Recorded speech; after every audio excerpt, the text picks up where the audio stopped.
Alright, so we are back, finishing off night 2, getting right into Pat McAfee versus Austin Theory.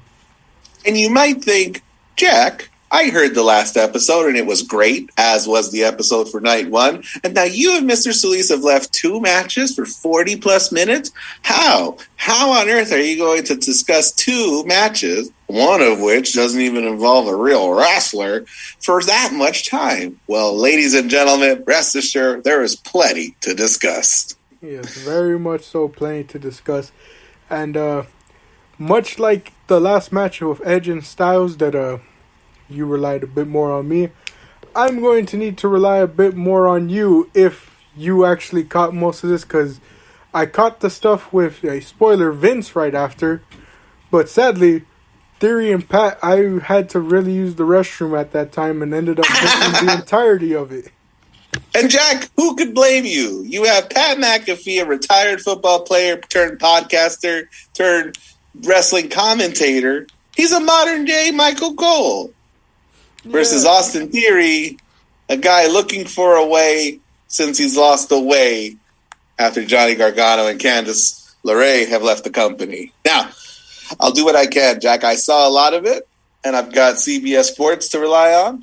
But we start with actually Vince McMahon coming out to the ring to the ovation of 75,000 people to announce Austin Theory as a future Universal Champion. Can you believe that, Jack? Yeah, I can see the potential, but man, that's very reminiscent of calling Drew McIntyre down as a prodigy, and claiming he's gonna be a future world champion. Kind of look at what those expectations did to Drew in his first run. So I don't know what you're talking about, Jack. Drew McIntyre, a former world champion, McMahon called it. He called it. Austin Theory's in the ring, taking a couple of selfies with the old man. Pat McAfee comes out. Now, night 1, we saw the Cowboy cheerleaders, the Dallas Cowboy cheerleaders, do a little routine, right? Mm-hmm. We didn't see them night 2 until now. They come out and walk Pat McAfee out to the ring to Seven Nation Army by, what are they called? Seven Nation Army by, say again? The White Stripes. White Stripes. And I know Jack White, but I'm like, but it's not him. It's the duo. And the crowd are into it. The crowd are, singing along. Pat's living his best life. And the match is underway. What do you remember about it? I think when I got back, I think I saw Pat did I think he did that move that he did with Adam Cole where he gets pushed and does the backflip and then runs right back into the corner to suplex him. I think so too. Yep, the crowd's firmly behind McAfee. I think there's a bit where McAfee and Theory fight outside and McAfee puts on the headphones to commentate his own match. Oh, clever. Man. Yeah, McAfee misses a swanton. He does the backflip. You called it. And then I believe he got the win, correct? He does with a schoolboy pin. Yep. I don't know what Austin Theory's finisher is, but I guess he tried it. McAfee finagles it into a pinning predicament. 1, 2, 3. Boom. This is a relatively short match, Jack. I wonder what we're saving a bunch of time for. Oh, I know.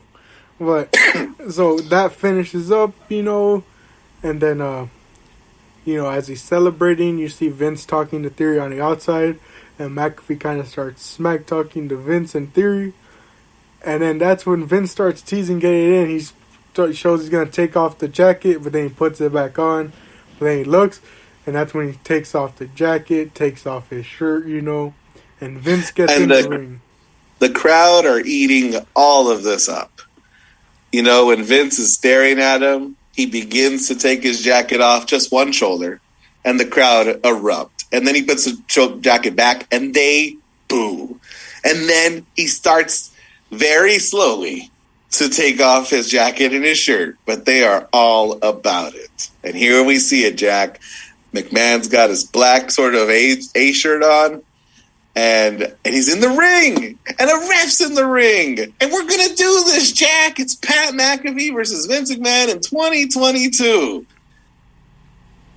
Yeah, and I just find it funny that like the entire time Michael Cole's kind of just screaming, "Why is there a ref in there? Why is there a ref in there?" It's like, well, what do you think it's for? And then they actually start the match, and Vince is throwing out clotheslines. He's throwing out punches before the match. Austin Theory jumps Pat McAfee, and I thought, you know what? Austin Theory looks the best right now. You know what I mean? It's just this rude dude. You know what I mean? Big cheater.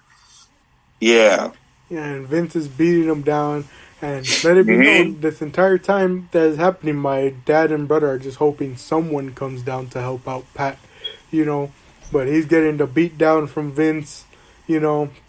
And much to the surprise of everyone, old Vince gets the pin on McAfee and wins at Mania. Yep. And Pat McAfee is 1-1. His undefeated streak lasted about, 15 minutes. Yeah. Jack, this is one of those parts of the night, like the Jackass match, where it's just dragging. And I'm like, you're just wasting time because you know you have time to spare. But unlike your brother and your dad, it doesn't even occur to me that anybody's going to come out. Because Pat doesn't have no friends, right? Michael Cole's not going to jump in. Who, Jack? Who is possibly going to come and avenge Pat McAfee in this brutal, attack? Yeah, everyone was kind of wondering. They were like, man, especially because they do a post-match beatdown, but then the series music hits, and you're just like, oh, okay, I guess that was just a prolonged beatdown. And then the glass shatters. Goodness gracious, Jack. Out comes Stone Cold after his victory on night one. He comes down and, he starts putting the beat down on people, but Vince is kind of standing off to a side. And then he brings out his beers. He hits a wild stunner on Theory, who does a classic rock sell, basically. This man just jumping into the air, twitching around. And that's when him and Vince lock eyes. But they share a beer, and I like how the entire time that they go to share that beer, Vince is just kind of like, hold on now, don't do anything. I like how they do the little tease where like Vince is kind of like slowly, but it's just him tasting the beer at first, and that's when he likes it, so he shares it with Austin. And Austin goes to give him the stunner, and my goodness, one of the worst stunners we've ever seen. I'm going to call it, Jack. It was the worst stunner we've ever seen. He fake kicks Vince McMahon, and the man crumbles to the floor. Yeah, and then he brings him back up, and what made it funnier to me was afterwards seeing Mick Foley watching it happen, and him just completely corpsing because of the fact of how badly Vince, sold first the fake kick, and then when Austin gets him back up for the actual stunner, just how he essentially falls back. And watching back the match, and I watched it on 2 times the speed on YouTube because somebody filmed it from the crowd. McMahon is walking very awkwardly. You know what I mean? Like, he's walking like he's wearing 2 pairs of pants. Yeah, I noticed that too. And it's funny because someone showed that they later showed a replay of it all on, I think it was Raw. Yeah. And the production team actually chopped and cut it up so well that it actually made it look like Austin hit the stunner well on McMahon. Really? Like, they show him doing the kick and getting him like this, and then they cut it to where he's already down here, and it looks like he actually was able to hit. I want to see that edit so badly. Yeah, I saw it and I was like, my gosh, did they make that look like it was a classic Stone Cold stunner? But then, that's a YouTube search I'm going to have to do later. But the segment isn't over yet, Jack. We're happy he hit the stunner on Theory. We saw him hit the stunner on Vince. I mean, I'm glad that we're not going to say that was the last live stunner we've seen because we've got one more to hit. Who does he celebrate with next, Jack? Pat McAfee and him share a beer. Couple of beers. Yeah, they share a couple. And though my brother and dad were like, "Oh, come on, don't do it to him," Pat McAfee eats a stunner. And the funniest part is afterwards when he's down on the ground outside, they cut to him as Austin's celebrating. They cut to him, and there he is selling it on the outside, still drinking a beer though. That was funny. You know what else is funny? Austin just starts airplaning as like a celebration. He's like the equivalent of going, "Nah, you thought." It was so funny and almost out of character. And then he gets a beer and just pours it over Pat's face. Yeah, and so we had a big Stone Cold celebration so that there was one for each crowd on each night, you know. Yep. And finished that off, you know, and real quickly, I guess, you know, to show the audience just how much we can get into this 45-minute episode. We can go on to your question right before the main event, which was, who had the best Stone Cold Stunner sell from both nights? Yeah, here are your candidates. From night 2, you got Austin Theory, Vince McMahon, Pat McAfee, and then from night 1, your options are Kevin Owens or Brian Saxton. I think those were the only 2. Am I correct? Yeah. Yeah. I think I would have to give it... I might have to give it to Theory just because of how outlandish his sell was. Where he I agree. I saw it again today. The man gets air. Yeah, he gets air and then, you know, like The Rock starts flopping around right after. If we want to go with more realistic sell, I'd probably give it to Pat just because of the way, you know, he gets stunned and immediately comes back up just to fall back. You know, it's like a very natural sell. Yeah. He stiffens up, does a spit take, falls flat on his back. That was a good one. Yeah. But I definitely give it to Theory just because of how outlandish his was. Right on. Hey, check it out. Before we get to the main event, let's talk who was the best celebrity performance. I think your options are Johnny Knoxville from night 2 or Logan Paul, night 1. I think I'm going to give it to Knoxville just because, again, of how just crazy and outlandish that match was. I think, you know, Paul did decent enough, but, you know, I think Knoxville definitely had the better performance per se. I actually am going to give it to Logan Paul. Knoxville, bless his heart, spent a lot of time on the ground just selling, you know. I mean, early, too. Like, Sami Zayn Haluva kicks him once and then starts getting the toys out of the toy chest. You know what I mean? Yeah. I think both men actually did perform pretty well, you know. Much like Bad Bunny last year, they pretty much all put in the work.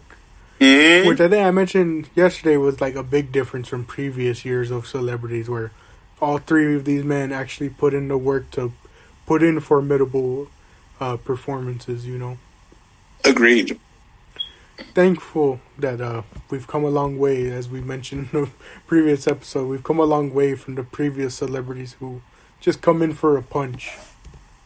Yeah, and to get the name of an event wrong or name of a wrestler wrong, and yeah. But here we go. The greatest match in WrestleMania history. We're unifying a couple of titles, Jack. It's Brock Lesnar, the WWE champion, versus Roman Reigns, the tribal chief, the head of the table, and the universal champion. Yes, the main event has been built up for quite some time between these 2 men. And I don't mean to be hateful towards it. I don't want to have any negativity towards it, but I just want to say that after watching it, I just feel like I've seen it already. And, you know, that's to be expected when these men have faced off, I want to say like 6 or 7 times, you know? Yeah, across WrestleManias and SummerSlams and all the events. Yeah. You know, so to no fault of their own because of how frequent they've had those matches, but it felt too similar, especially to previous encounters, like more recent encounters. Yep, agreed. Yeah, neither deviated from their sort of greatest hits set list. You know, you got some German suplexes, you got some Superman punches, we're spamming finishers. Mm-hmm. Yeah, you know, they have the spot on the outside of Lesnar getting speared through the barricade, which apparently may have caused an injury, but I don't really believe the injury talk for either man at this point because Roman showed up pretty much fine on Raw, so I really yeah, there was talk of an injury that might have like made the ending so sudden. The ending did feel sudden, but also it felt like a very normal Roman Reigns Brock Lesnar match. Yeah, and you know it's funny because like you know bringing up like some people are like, oh, it didn't like you know it may have ended or like you know it didn't feel like it did earlier. Maybe that was a true planned finish, but like on night one, you knew that they were prolonging a lot of stuff because they wanted to finish by 9, you know? Yeah. They wrapped everything up by 9 and only kind of went a minute over just with the celebration. Where this one, it was like, exactly, this match was done at 8:45. Like, it didn't feel like that was all that they had planned for something billed as the greatest WrestleMania match of all time. And, like, another thing that was a bit of disappointment was on SmackDown, Brock Lesnar literally said, "I'm coming for blood." And he made no attempt of drawing blood. Yeah. We've seen him draw blood with no weapons. We've seen him stiff Randy Orton, right? Like, he's capable of doing it. But he didn't do it. Yeah, it was really odd, you know, that there wasn't like any type of, you know, previous type things where he could go for blood. You know, I didn't see any stiff elbows from Brock that were used to him throwing out. Well, a really cool spot was the Kimura, the spear into a Kimura. Yeah, and like, and that was a very memeable moment. You know, Brock's got his man bun, he's got his big beard, and he's got his bulging eyes as he's twisting Roman Reigns' arm. Yeah, and you know, that's presumably the spot where, you know, people assume Roman got injured because he even started telling Paul himself, oh, it's out. But, like, a part of me feels like that was scripted because they wouldn't show him talking to Heyman like that and saying, like, oh, it's out, like, on camera. They would have panned away to not keep hard to believe fact and fiction. What's fact and what's fiction in this stupid sport, huh? Yeah, but so then this match also had a ref bump. Did it need? I don't know. You know, I assumed the Usos were gonna come out at some point because of the ref bump, but that doesn't happen. Roman just, you know, ends up Superman punching and spearing Brock for the win. And like I said, done like at 8:45, and this match only went, you know, according to Wikipedia, 12 minutes. You know, it would have just felt like dragging at that point. But a spot that's pretty cool is when Roman Reigns has both belts and he lifts one higher than the other, you know, selling the fact that perhaps he's got a shoulder injury. And as he lifts that second belt so that it's as high as the first, his mouth is wide open and he's yelling as loud as he can as if the thing's hurting him in more excruciating pain than he's ever felt. Yeah. So, I mean, who knows what's going on with that, but, you know, very surprising that the greatest WrestleMania match only gets 12 minutes. And they called it in the ring announcement as the greatest WrestleMania. Like, why do they do that, Jack? Why do they bury it? Like, it's like, imagine if before we recorded a podcast, we for weeks would bill it on Instagram as the greatest podcast episode ever recorded in human history. Why would we do that, Jack? And then, you know, it ends up only being half the length as the usual episode. And it's just me griping about Charlotte and Damian Priest. and the intro and outro take up about 5 minutes each of the episode. Like, I'm looking at the official times. The last 4 matches from night 1, Bianca and Becky went 19 minutes. Cody and Seth went 21. Charlotte and Ronda went 18, and Stone Cold and Owens went 13. All 4 matches longer than the main event of night 2 that was billed as the greatest WrestleMania match of all time. Get a stopwatch, Jack. I bet Undertaker coming out, walking both sides of the stage, and then back out again for his Hall of Fame moment. I bet it's longer than the main event. Oh man, I can only imagine that it is. But that wraps up WrestleMania. Get to answer our question, but we've pretty much answered already. Which night did we think was better between the two? I'm gonna go on record and say night one was better. Night one and done. Yeah. What was your match of the night? Night one, and then we'll go night two, and then we'll decide match of the weekend. Yeah, I believe I said Becky and Bianca was my match of the night from night one. I believe you said Cody and Seth was your match of the night for night one. Still feel it. As far as night two... Yeah, that's a tough one, huh? Yeah, I really don't know who to give it to on night two. I think I'm going to give it to, I guess, the opening tag match. That's funny. I was torn between the opening tag match and the match that I think I'll choose just to be different. Which match do you think I'm going to give it to? The women's tag match. I'm giving it to Knoxville and Sami Zayn. I did enjoy that one too, but I think I'm going to go with the opening tag match just because... mine was definitely between the tag match and the Knoxville match. So you go tag, I'll go jackass, and I'm going to say this loud enough for Edge to hear. We both should have picked Edge versus AJ Styles, but we're not. We're very definitive. For as unsure as we are about these two matches, we're certain it wasn't Edge versus AJ. AJ should have won. Edge should do something different. Edge should just speak for Damian Priest and let him do all the fighting. And you want to know how we can prove your point that Edge's style is very slow and methodical, if you want to say? They had the longest match across both nights. It went 24 minutes. 24 minutes, Jack. That's 2 main events. Oh, man. 24 minutes, but yeah.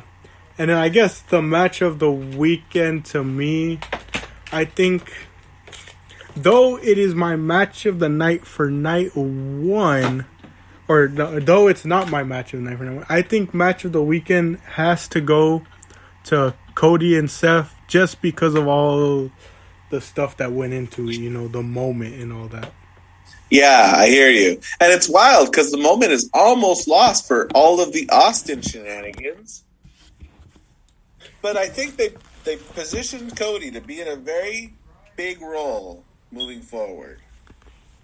Yeah, I think that was something we kind of discussed off the record, that he's, like we said, he's getting a match with a guy who's beaten Brock Lesnar and Roman Reigns. He's a guy who's held both the WWE title and Universal title and pretty much every title in this company.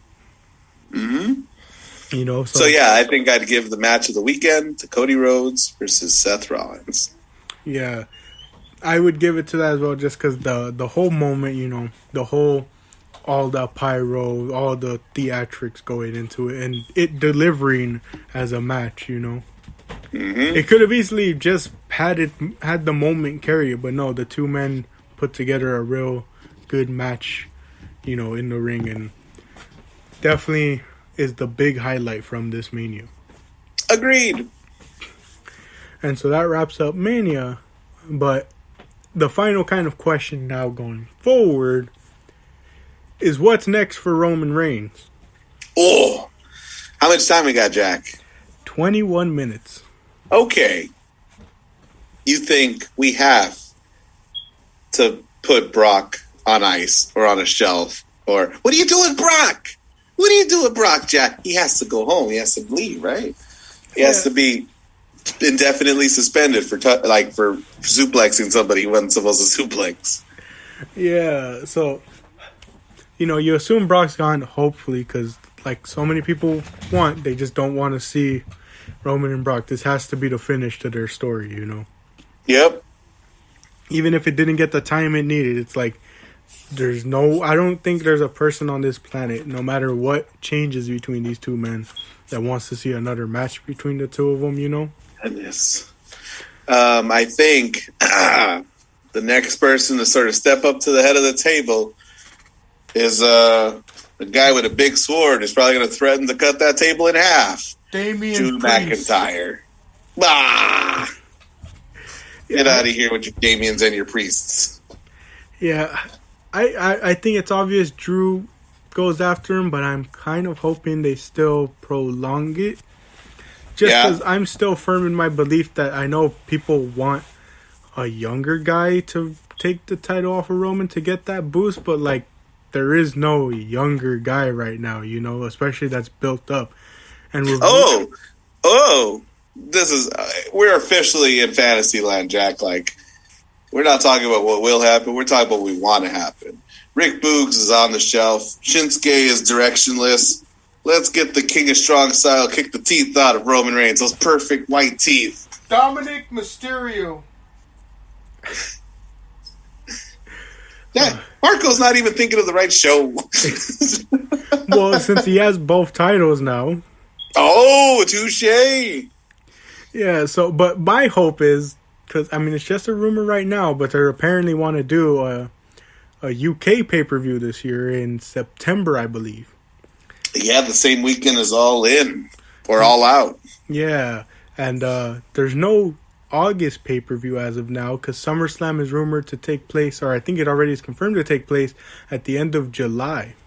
What? And the next pay-per-view after that is the rumored UK pay-per-view, I think in Wales on September 3rd.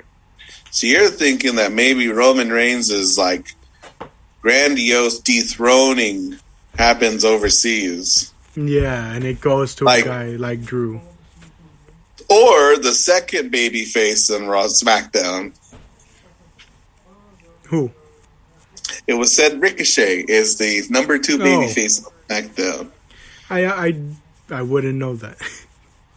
And that was because Rick Boogs and Shinsuke were recognized as a tag team on the rosters. You're like, dang, it is so thin that it goes Drew and then Ricochet. Yeah, and then on the Raw side of things, it seems more likely that he drops that WWE title before the Universal one.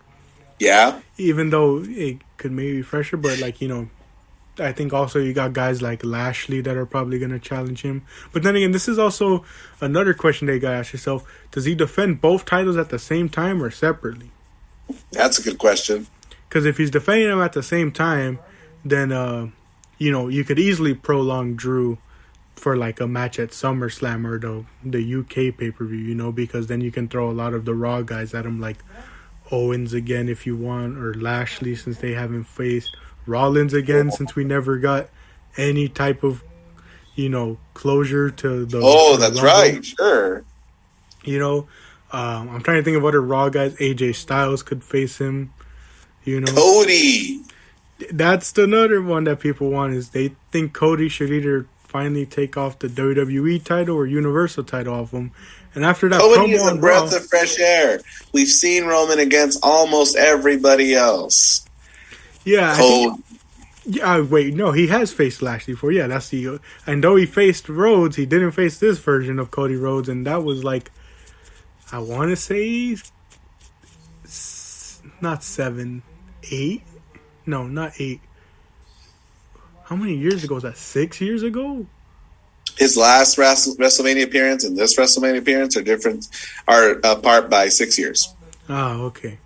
But the last time I think they faced was during that whole Rhodes family versus Shield feud. Yeah. And that was like 2014, I think. So that's... How many... I'm blanking on how many years that is. It might be 8. It is 8, yeah. So 8 years since the last time they faced, and that wasn't even one-on-one. That was in tag action. Yep. So this is a fresh air. Another name to throw in the hat, because you think Bloom. Nothing lasts forever. Maybe Randy Orton. True, especially because I think Randy needs one more reign to kind of inch closer to the Ric Flair thing. I think he's up to 14, so he's 2 away from tying him and John Cena. So you could easily give it to him to get that, Yeah. Trying to think. Some people, because they're saying, Roman should hold it again for like a younger guy, but they're thinking like NXT guys, and I'm just like, it would take a year or more to establish them on the main roster, you know. The one guy, right, Braun Breaker, who, like, I don't know, looks to be somebody we can put a lot of time and effort in, just won the NXT Championship back, so he's a little busy. Yeah, and anyone that gets called up from NXT needs at least a year to be established, you know? Or else I don't know, man. You called up Paige, you won it in her first night, made. True. You got lots of cases of people winning things on their first night. The world title? No, but we ain't got to, you know. Yeah. I only in a different world, it would have been Gargano. In a different world, it would have been Ciampa. Goodness. Yeah, I mean, the only reason I say is because, you know, much like the issue with Gable Steveson, you know, you don't want to make it feel manufactured. You kind of want to make it feel organic. But really, you know, it's all about them deciding who they want to build up. I mean, was McMahon at Mania saying Austin Theory is a future Universal Champion, signs to come, you know? It did a lot for his stock. You almost forget that the man was thrown off a pod of the Elimination Chamber in Saudi Arabia. Oh, yeah. That was the thing that happened, Jack. But so, just so that we can see how terribly the takes age, like my RK Bro pick age, right here, right now, who are your choices? Let's say if they're choosing to keep, even though they were unified, they're choosing to that, like, at some point the titles will be defended separately and lost separately from Roman. Who are your two picks to win each title? Here we go. I said here we go, and then I didn't have an answer. WWE Championship, Cody. Universal Championship, Rollins. No, wait a minute. Kevin Owens is going to be a sneaky guy. He just main evented WrestleMania against Stone Cold. Universal Championship, Kevin Owens. WWE Championship, Cody. Nice. All right. I do want to pick Cody, but for the sake of being different, I will say Rollins, WWE Championship, Universal, Drew McIntyre. Okay, got it. I'm going to jot it down right here on my whiteboard, and then we'll see. Yeah, let's see. Let's see. I mean, I'm known for my takes to age terribly, as we see with RK Bro. And what if RKO break? What if? Okay, so we've named our guys, and what if RK Bro breaks up and Randy Orton captures the WWE Championship and Riddle captures the Universal Championship? My gosh, could you imagine? I absolutely can. Yeah, I mean, or unless it goes, if he carries it all the way to WrestleMania in Hollywood, then we can count on Pete Davidson winning the WWE Championship and Kanye West winning the Universal Championship. That's a pretty good take to go with. All right, I'll throw in, you know, I'm not going to make it my official one, but here's a sleeper. Walter gets called up sometime soon, and he's the one that beats Roman at that UK pay-per-view. Who's Walter? I am not calling him his other name. Hey, listen. The fact of the matter is, if we go to that UK show and Roman Reigns drops the title to a young up-and-comer, they're going to announce, and new Universal Champion, Gunther. I've let this company win too many times. I'm not letting them win with that one. Otis should go after both titles. Ilya Dragunov beat him so bad he changed his name. That's a good one. But that just about wraps it up. I think that was all the questions we had planned to ask. You know, yes, indeed. Better celebrity, better stunner, or stunner cell, better of the two nights, fantasy booking Roman. Yep. To recap, you said. Oh gosh. To recap, you said Rollins and Drew. Yeah. And I said Cody and Kevin. Mm-hmm. Yeah. So we'll see how badly that all ages. Oh yes. I assume this will poorly age, more than likely. And I will just finish lastly, of course, as I've been saying for the past year, Roman and The Rock does not need any of those titles. Learn from the first Cena-Rock match. Doesn't need titles for the occasion. Look at that second match and look at what happened when they included a title. I don't think it happened because they included a title. Very much so, but I will use it to push my agenda. Bring back Santino Marella to beat... Santino Marella, by the way, who won a title in his first match of the WWE. That is true. He beat Umaga, right, for the Intercontinental title? He almost beat Daniel Bryan in the Elimination Chamber. That is also almost beat Alberto Del Rio in the 40-man Royal Rumble. That man had a lot of almost. But we'll close out here. Thank you all for joining us for another episode of the Rule 34 podcast, Season 2, another two-parter, finishing up Night 1. I've been your host, Jack Drummond, my fellow guests, Mr. Solis. Well, we'll see you all next time, whenever the next pay-per-view is. I believe it's WrestleMania Backlash. We'll have to double-check when's the date, but we will see you all then. And I gotta look into it. It'll be like a last-minute decision, both on the card they produce for it and timing-wise, because I will more than likely be out of state. I'll explain that more to you after this, sir. But maybe looking into Double or Nothing as well from AEW. Oh, I got you. We'll check our calendars. But thank you all for joining us. As always, if it exists, we have an opinion on it. Thank you, and we'll catch y'all in the next episode.